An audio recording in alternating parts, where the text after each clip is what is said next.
Good day, ladies and gentlemen. I'm Dorcas Okon-Addo, currently a senior here at North Carolina A&T State University from Charlotte, North Carolina, and I'll be introducing to you my colleagues who have helped with this research.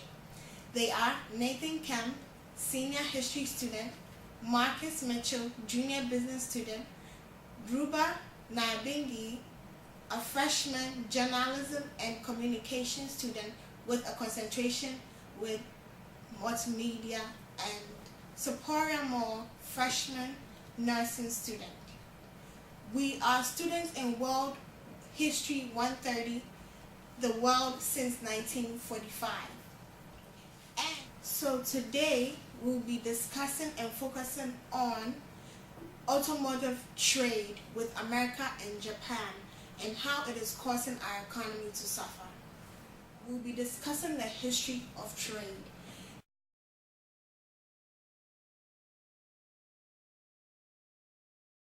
In the early to 1900s, America came into a trade agreement with Japan in the midst of the Cold War. This trade agreement sparked the relationship that currently exists today. Automotive trade accounts for trillions of dollars in the U.S. economy, but what we have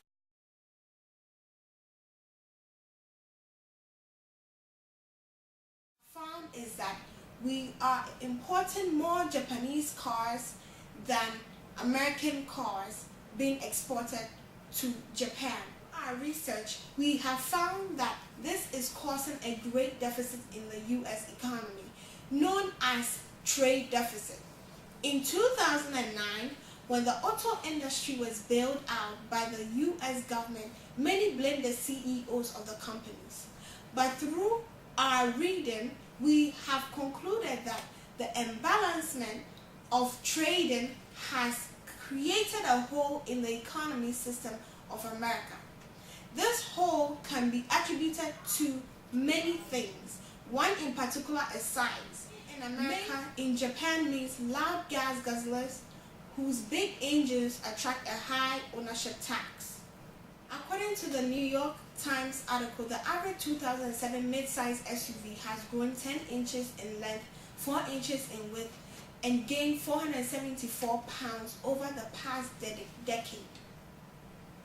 Our group definitely believes that the marketing strategy for bigger and better to please American consumers has a huge effect on car sales in Japan, who has the opposite view of bigger is better. I will now introduce my colleague Nathan Kemp to further discuss this presentation. Hello. As mentioned by my colleague Dorcas, my name is Nathan Kemp, and I am a senior history student here at North Carolina A&T State University, and I will be with you for the remainder of our presentation. Statistics speak loud in terms of finances, and we have discovered that automotive is another category where the United States ran a trade deficit.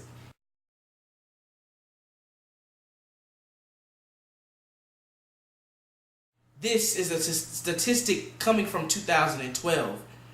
It imported $298 billion worth of cars, trucks, and auto parts, while only exporting $146 billion, running a deficit of $152 billion. This source comes from the Census Bureau. Although ignored by the media, the U.S. Commerce Department routinely records $12 billion monthly in trade loss for the country's auto industry. This trade loss is to include trucks and parts.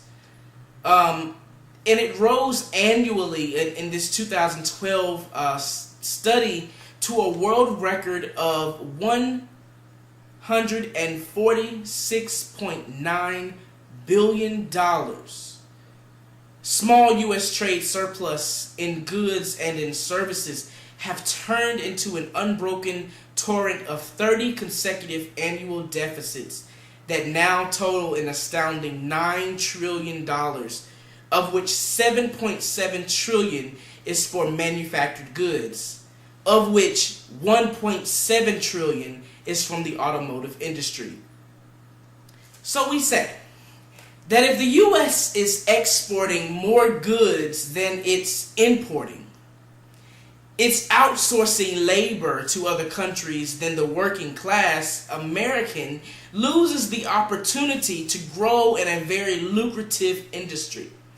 More jobs, as we have seen, are being taken, which means less Americans working, which eventually equates to an economic recession of sorts, because Americans are no longer buying things for lack of money, and many will begin to rely on government assistance, which will begin to drain the economy, causing the U.S. to borrow more money from its allies, such as China, putting us in even more debt to them. And we understand that this debt was not created by haphazardness.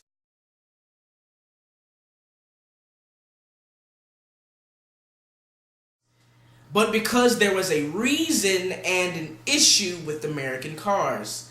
Besides size, we found that reliability is the leading cause of problems. Consumer reports show that Ford dropped down 10 spots from 10th place to 20th place, while the Japanese models dominated the top 9 spots on the reliability chart. This comes from a consumer report in 2011 on the annual car reliability survey. Furthermore, it states that Japanese-made cars such as Honda have taken the top 9 spots and dominated the market for reliability. Even as far as back as 2005 has Honda and its sister company Toyota held the ranks of being the most reliable.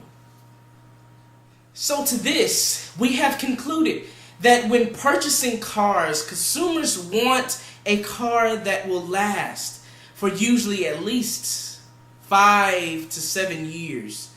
If a vehicle's lifespan does not equate to that, then most consumers will not purchase that car.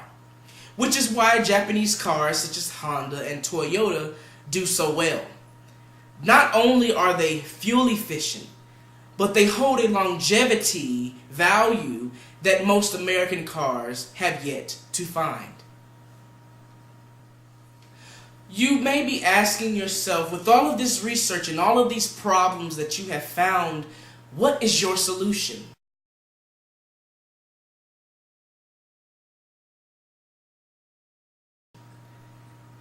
As a group, we have decided that our solution to this problem would be to create an American-made automobile which exceeds in quality and is low on price, and we believe that advances in technology would make it possible to create cars made with better materials at a lower production cost.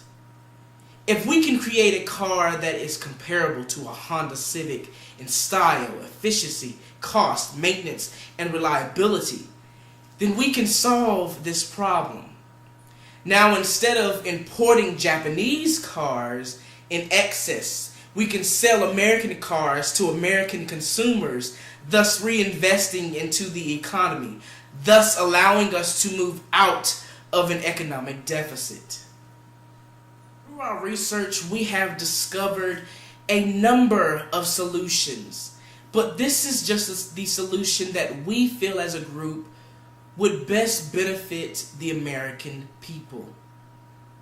With the current situation of the economy, although unemployment rate is at its lowest, there are still thousands of Americans who have formerly worked in the auto industry who have yet to find employment.